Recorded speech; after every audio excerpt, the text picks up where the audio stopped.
In the name of Allah, the most compassionate, the most merciful, and may the peace and blessings of Allah be upon His last and beloved Messenger Muhammad, and may the peace and blessings of Allah be upon you all.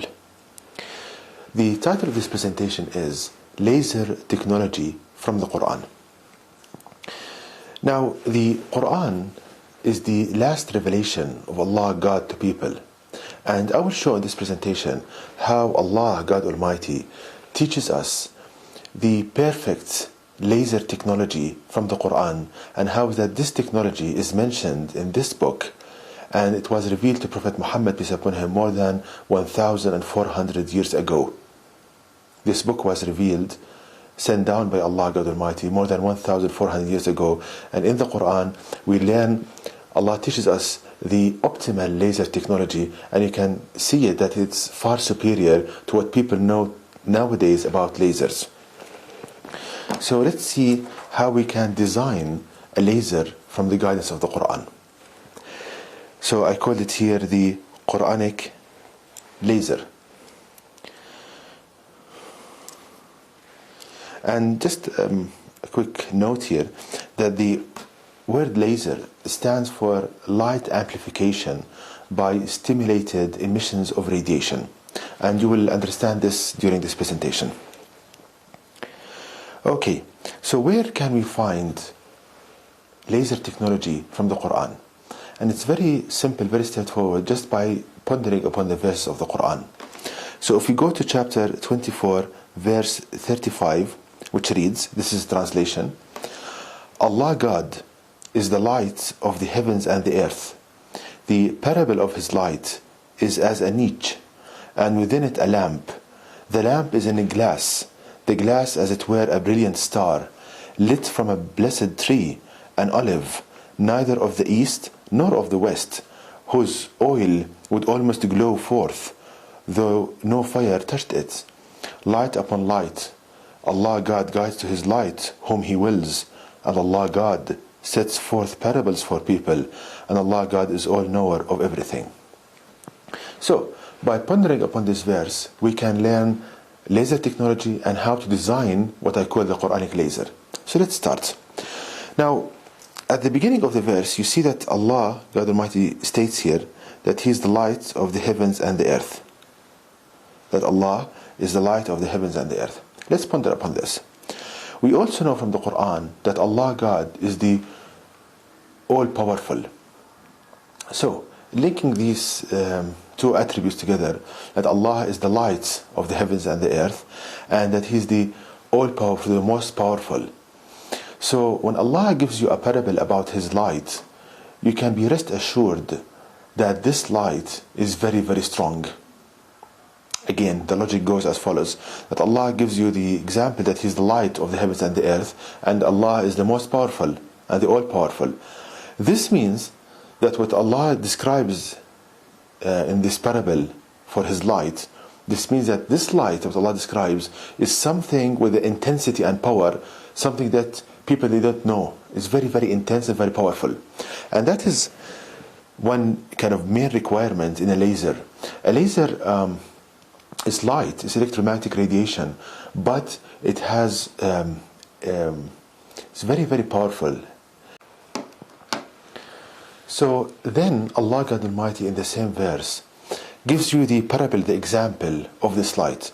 And we concluded so far that this light should be very, very, very powerful.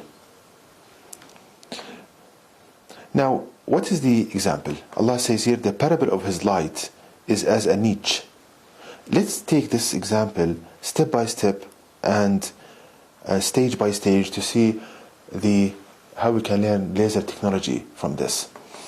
So the first statement in the example, in the verse, that the parable of His light is as a niche. This example, let's say, ponder upon this. So, and as you will realize in a few minutes, that these stages, they are, as Allah is teaching us how to produce light with very high intensity. So, the parable of His light is as a niche. A niche, we can think about like a cavity. Let's say a cavity. So here, let's say that it is a cavity, right? Okay. a cavity. Now, one main requirement here in this cavity, that it allows light to escape from one side but it blocks it from the other. So this cavity, what I'm talking about and what's described in the verse, is like, let's say, like an opening in a wall.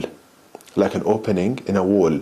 It allows light to escape from one side and blocks it from the other. And the importance of this in producing light with so much power and so high intensity, you realize the importance of this. So the first part that we need to build the Quranic laser, we need a cavity that allows light to escape from one side and blocks it from the other. Okay, if we continue with the verse, go back to the verse here, then, and within it a lamp. So the second part we need to build this very powerful light, we need a lamp. So quite simply, here the lamp is the filament of an oil lamp. You know, the wick of an oil lamp. Here we can use it as the lamp, right? So we have a cavity, within it is a filament which will contain the fuel for this light, and here we say the wick of an oil lamp. Again, if we go back to the verse, then Allah says, the lamp is in a glass, the glass as it were a brilliant star. So we need to put this filament, this wick, within what? Within a glass enclosure, right? So here we have the glass enclosure. So we need to put this filament within glass, right? But please pay attention here to the description given here in the verse. The glass as it were a brilliant star, meaning that it's sparkling so much, like so kind of the luminosity is so high. So here is just one kind of example of this. So we can learn from this that this glass enclosure should be like mirrors, because one of the only ways that you can get something to sparkle so much, it has like a reflective surfaces. It's like a mirror. So this glass enclosure, it is like a geometric shape which can reflect light. It's highly reflective of light. So cavity, a lamp, an oil wick, and we need to place this within a kind of a special kind of glass enclosure. It should be highly reflective and geometric shape, reflecting light so many times as it sparkle, right? Then if we go back to the verse again, lit from a blessed, here Allah is describing the fuel for this, lit from a blessed tree, an olive, neither of the east nor the west, whose oil would almost glow forth, though no fire touched it. So let's concentrate on the oil here. Again, the oil should be of special requirements, that look at the description here, that whose oil would almost glow forth, though no fire touched it. This oil that we need to put in the wick, in the filament, remember the filament? This oil the requirements that it's almost glowing, even though it's not stimulated by fire. So this oil, this means that it's highly energetic. It's very pure. This is one thing I conclude. It should be very, very, very pure. The purity is so high, and it's so energized that it's almost glowing without being touched by fire. Right? So these are the four main building blocks to build the Quranic laser. So if we just put them together in just a crude kind of sketch of what the device would look like, this Quranic laser, this is one of my designs with the help of Allah God Almighty. This is one very crude kind of first draft of what the design would look like. So again, we start with part number one, which is the niche or the cavity. As you can see, it allows light to go through one side and it blocks it from going through the other, right? And the second stage, we need a lamp. Here the lamp, the filament that we need, and we put it in a glass, highly reflective glass. This is the glass. Just one correction here, that this glass, I drew it here like a cylinder, but actually it is something like this. It is like, we can say, like a hexagonal shape, like a hexagon, right? One design would be a hexagon, and here we have the filament inside, right?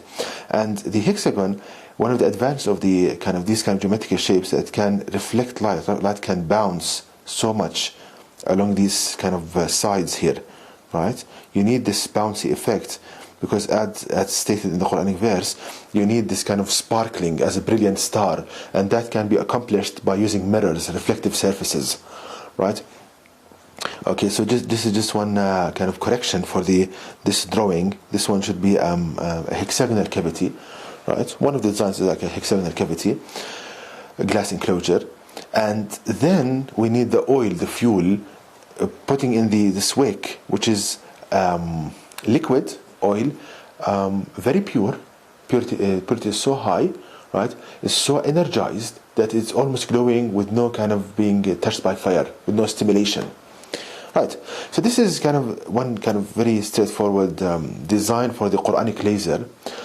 Now, in order to appreciate that this is actually laser technology, producing light with very high intensity, let's compare these concepts I just spoke about with the current knowledge of lasers nowadays. Let's compare, right?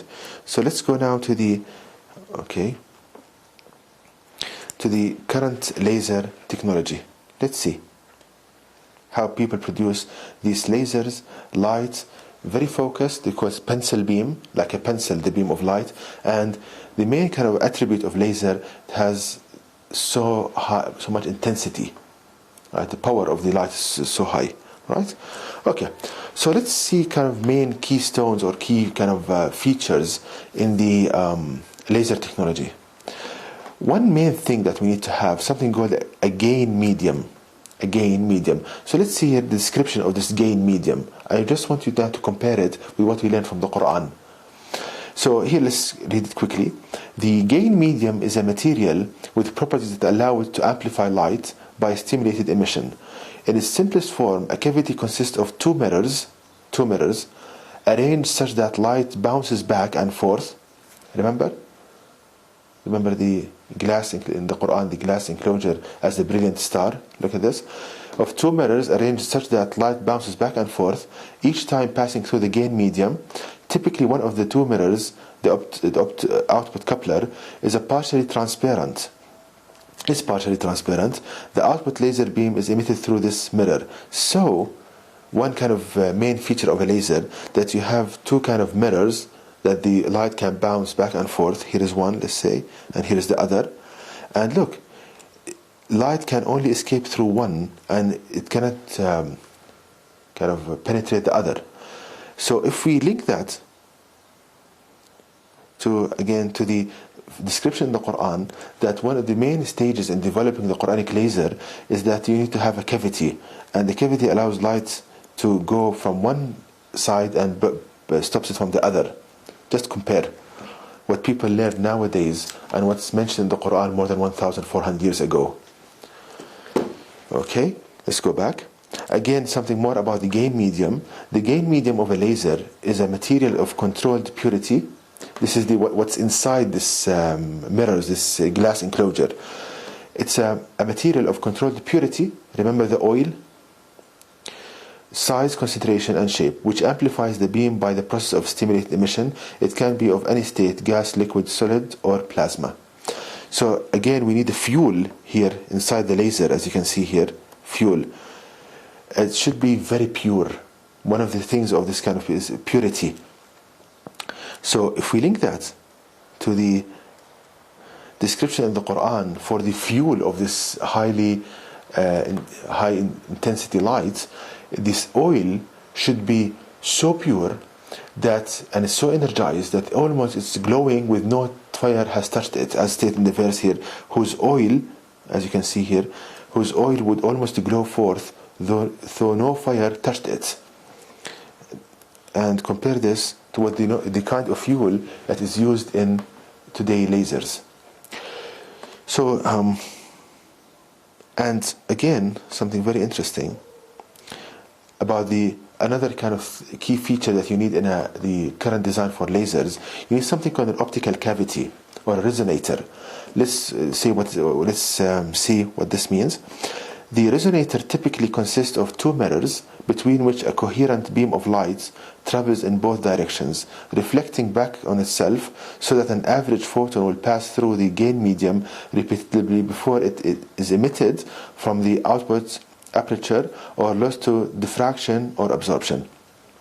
So you need a cavity or a glass enclosure that light keeps bouncing back and forth, back and forth. Each time it bounces, it goes through the gain medium, the fuel, and when it goes through the fuel, it gets more energy. So it's like being energized every time it bounces. So again, the light should keep bouncing back and forth every time going through the oil, which gives it more energy, and that's increase the number of photons. And so when it leaves the laser, it leaves it with very high intensity and power. So in the Quranic description, Allah says that the lamp is in a glass, the glass is with a brilliant star, and we concluded from this that it should be kind of highly reflective mirrors such that the light can be keep bouncing back and forth. And we have oil in the middle, and remember from the description, the oil is very energized. So every time a photon of light hits that oil, the oil is so energized that it can be ignited from this photon. So again, you start the process. Now every time this photon hits the oil again it's ignited by this photon. So you have more photons produced, and the process continues. It's like a reaction. Again, so you have oil in the middle. It's highly energized, and look at the Quranic description that this oil can, as most oil is igniting with no fire. So if any energy hits that oil, it will start a process. It will produce more photons, more light. So light upon light, light producing light. Again, this is one of the key features in the description of the laser. So to recap here is the one example of current design for lasers. It has gain medium, optical cavity, and all of the other features. And here is the kind of first draft of what the Quranic laser would look like.